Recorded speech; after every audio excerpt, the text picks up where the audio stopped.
Friends, എൻ്റെ രണ്ടാമത്തെ വിളവെടുപ്പ് നടന്നു. എൻ്റെ കൊച്ചുമക്കളും കൂടുതലുണ്ട്. ഒരു 12 കിട്ടിയിട്ടുണ്ട് ഇന്ന്. പിന്നെ കുറച്ച് പറിക്കാനുണ്ട്. അത് 2 ദിവസം കഴിയുമ്പോഴത്തേക്കും ഒരു 5-6 പറിക്കാനായിട്ടുണ്ട്. പിന്നെ രണ്ടാം ട്രിപ്പ് കൊണ്ട് ഇത്രേ കിട്ടുള്ളൂ. ഇനി ബാക്കിയെല്ലാം ഇങ്ങനെ ആക്കിക്കൊണ്ടിരിക്കുകയാണ്. പടുത്ത് വരുന്നതേ ഉള്ളൂ. പിന്നെ ഇതിൻ്റെ കായ വിത്തെടുക്കുക എന്ന് പറഞ്ഞാൽ തണ്ട് മുറിക്കുന്നത് നമുക്ക് ഡിസംബർ മാസത്തിൽ തണ്ട് മുറിക്കാൻ പറ്റുള്ളൂ. കായൊക്കെ തീർന്ന് കഴിഞ്ഞിട്ട് ഇപ്പം കായൊക്കെ അങ്ങനെ 1, 2 വന്നുകൊണ്ടിരിക്കുകയാണ്.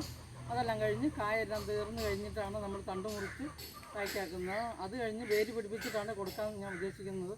പായ്ക്കറ്റിന് കവറിനകത്ത് പാകി കൊടുക്കും.